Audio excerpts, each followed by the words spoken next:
매도가 너무나 중요한 부분이죠. 근데 우리가 매도 타이밍을 안다, 신적인 존재겠죠. 리플 XRP에 관해서 매도 시점을 한번 생각해 본다면 가장 많이 솟았을 때 우리가 어느 정도 분할 익절을 하는 게 좋지 않을까 싶어요. 그 시기와 가격선일지 모르겠지만 급등했을 때 조금씩 팔아가는 게 좋지 않을까 생각을 하고 있고, 그 급등할 수 있는 호재거리는 여러 가지가 있을 수 있겠지만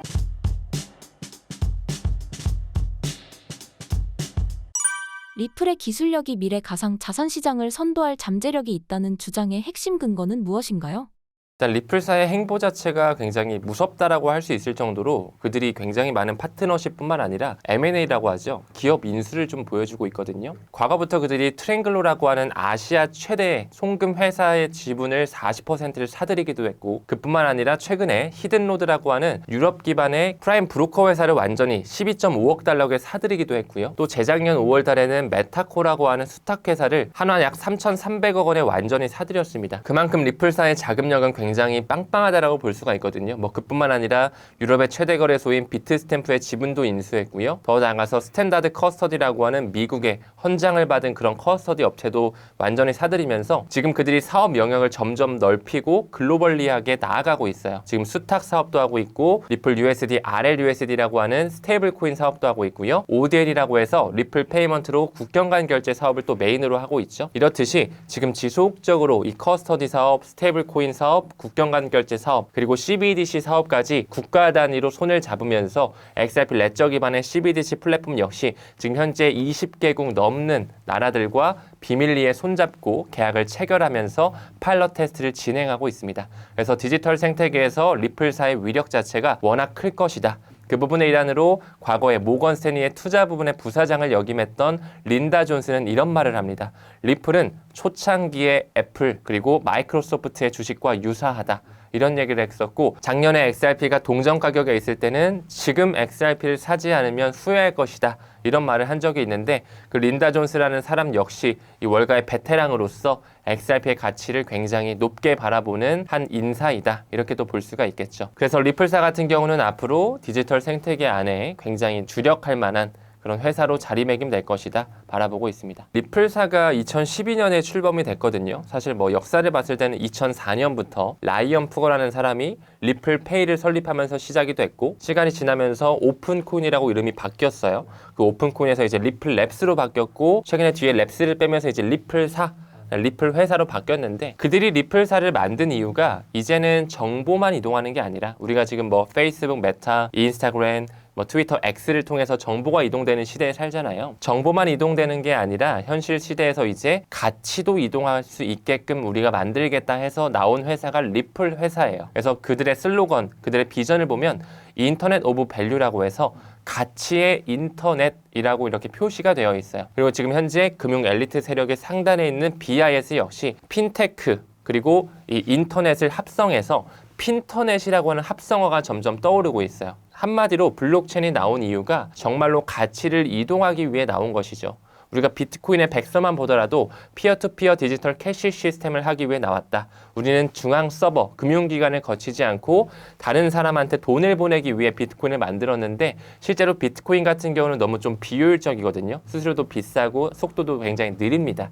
이것을 고안해서 만든 회사가 바로 리플 회사이고, 그들이 만든 레이어 1 블록체인 자체가 XRP 레저라고 하는 리플 원장이라고 하죠. 그리고 거기서 특수 목적으로 국경 간 결제를 하기 위해 그들이 설계한 네트워크가 있거든요. 거기에는 XRP가 소각이 되면서 유틸리티로 쓰이는데, 그것이 바로 리플넷입니다. 그래서 우리가 리플 회사 그리고 리플 원장이라고 하는 하나의 메인넷 레이어 1이죠. 그리고 그 안에서 특수 목적으로 설계된 국경 간 결제의 솔루션 리플 네트워크까지 이렇게 개념을 세분화해서 공부할 필요가 있어요. 지금 현재 스위프트 1.0의 시장망 구조를 봤을 때 사실상 굉장히 비효율적이거든요. 우리가 뭐 미국으로 돈을 보낼 때, 유럽으로 돈을 보낼 때도 실제로는 어플 통해서 뭐 1시간 내에 돈이 가긴 하지만 사실상 장부 거래를 하고 있는 거예요. 사실상 그 이면을 봤을 때는 뭐 중개은행이나 은행이나 환전은행, 수취은행 이런 수수료도 붙고 중개자를 거쳐야 되기 때문에 굉장히 많은 좀 스텝을 밟아야 된다. 무엇보다도 저기 아프리카 쪽에 뭐 짐바브웨라든지 감비아 같은 나라에 우리가 돈을 보낸다고 했을 때 더욱더 많은 절차를 거쳐야 됩니다. 그리고 또 감비아를 예를 들었을 때 우리가 거기에 쓰고 있는 달랏이라는 돈을 처음 들어보는 통화이고 그 각국의 국가에서도 믿을 수가 있어야 되는 은행끼리의 신뢰 구조가 필요하기 때문에 로스트로 보스트로라고 하는 예치금 계좌를 또 묻어놔야 되고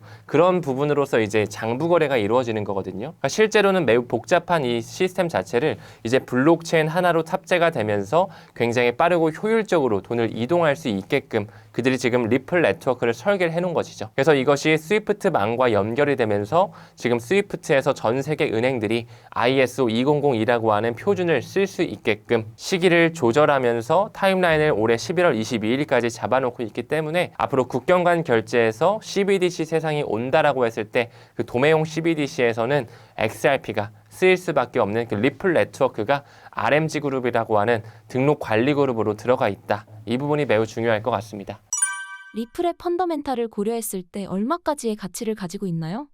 사실 지금 리플 XRP에 대한 어떤 객관적인 지표를 한번 봤을 때 토크노믹스를 한번 따져볼 필요는 있거든요. 이제 토큰과 이코노믹스의 합성어로서 이 코인에 대한 수량량이 어느 정도 되고 앞으로 추가로 더 찍힐 양, 발행량, 유통량이 얼마나 되는지를 알아보는 게 이제 토크노믹스인데 실제로 XRP 같은 경우는 총 공급량이 딱 1000억 개로 유한합니다. 더 이상 찍힐 수가 없어요. 근데 어떻게 보면 매우 많은 수량이죠.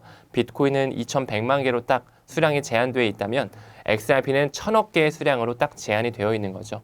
그래서 지금 꾸준하게 XRP가 소각이 이루어지면서 리플 페이먼트가 확장되고 있어요. 우리가 알고 있는 뭐 트랭글로라든지 우리나라의 센트비, 와이어베일리, 한패스와 같은 이런 송금 회사들도 모두 다 리플렛의 회원사로서 지금 들어와 있어요. 그래서 조금씩 지금 리플 XRP가 소각이 되면서 송금 메커니즘의 브릿지 통화로 활용이 되고 있는 거죠. 실제로 한 트랜잭션당 0.0001 XRP가 소각이 됩니다. 사실 1000억 개의 수량 중에 0.0001 XRP가 소각된다라고 하면 너무나 작은 수치잖아요. 그래서 실제로도 지금 현재 XRP의 소각량을 전체적으로 봤을 때 1,400만 개가 채 안 돼요. 1000억 개 중에 1,400만 개면 한 0.01%에 불과한 거거든요. 사실상 어떻게 보면 공급량은 너무나 많은데 소각량 자체가 0.01%밖에 안 된다. 너무나 조그만 수량을 지금 소각됐기 때문에 굉장히 이 부분을 보수적으로 또 부정적으로 보시는 분도 계시겠지만 아직까지 리플 페이먼트와 그 ISO 2002 그리고 전통금융과의 맞물리는 현상이 안 나왔기 때문에 저는 아직까지는 좀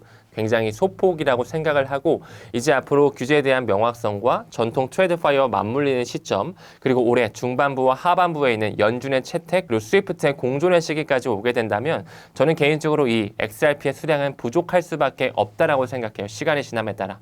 왜냐하면 앞으로 STO라고 하는 시큐리티 토큰 오퍼링 주식 또한 코인으로 사게 될 것이고요. 주식이나 채권도 역시 코인으로 사게 될 것이고 앞으로 이제 RWA라고 해서 모든 자산의 토큰화가 이제 되는 시간이 오게 되면 이 스위프트 시장 규모는 더욱더 커질 것입니다. 지금 현재 스위프트 시장 규모가 약 156조 달러 하나 기준으로 한 20개 원 정도가 되는데 시간이 지남에 따라 금융 전문가들이 예측한 그 틀이 있어요. 2018년에 250조 달러, 2030년이 지나간다면 300조 달러가 넘어갈 것이다. 근데 그 캐파에서 ISO 2002 도매용 결제만 XRP가 어느 정도 수량 가져온다라고 하면 XRP 스위프트 시장 규모 5%만 가져온다 해도 50달러가 넘어가고요.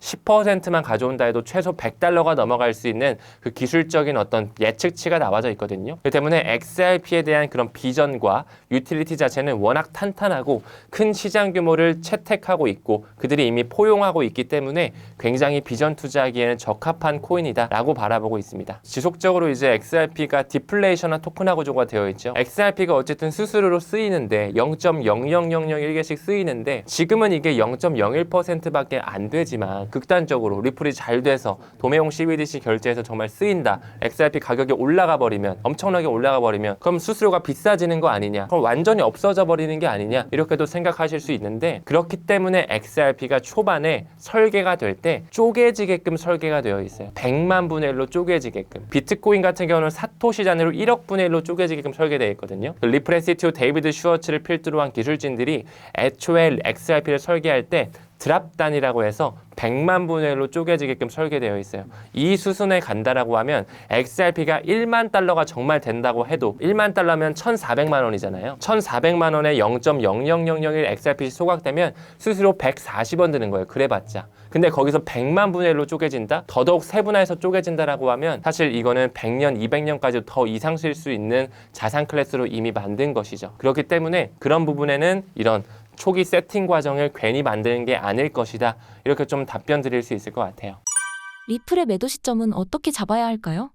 암호화폐 투자 재테크의 일종이잖아요. 그래서 뭐 용돈벌이를 하시려고 하시는 분들도 계실 거고 혹은 뭐 차를 바꾸려고 집을 사려고 하시는 분들도 계실 텐데 맞습니다. 매도가 너무나 중요한 부분이죠. 근데 우리가 매도 타이밍을 안다 혹은 뭐 얼마까지 갈 것을 안다라고 하면 신적인 존재겠죠. 알 수가 없을 거라고 생각은 합니다. 정말 저도 이 보수적으로 말씀을 드려야 되고 하다 보니 정말 이런 질문이 어려운 건 사실인데 일단은 리플 XRP에 관해서 매도 시점을 한번 생각해 본다면 일단은 뭐 가장 많이 솟았을 때 우리가 어느 정도 분할 익절을 하는 게 좋지 않을까 싶어요. 그 시기와 어느 정도 가격선일지 모르겠지만 한 번에 다 팔기보다는 좀 10%, 20%씩 좀 끊어서 급등했을 때 조금씩 팔아가는 게 좋지 않을까 생각을 하고 있고 그 급등할 수 있는 호재거리는 여러 가지가 있을 수 있겠지만 무엇보다 XRP에 대한 현물 ETF가 블랙록에서 좀 신청을 했을 때 그때 한 번에 좀 1차 펌핑이 나올 수 있지 않을까 바라보고 있고 이제 규제에 대한 명확성이 거의 다 와서 이제 ISO 20022가 채택이 되는 그 일정이 또 오게 되면 정말로 XRP의 쓰임이 더욱더 극대화되는 시기가 이제 연출되는 것이기 때문에 저는 개인적으로 한순간에 크게 올라갈 수 있는 가능성까지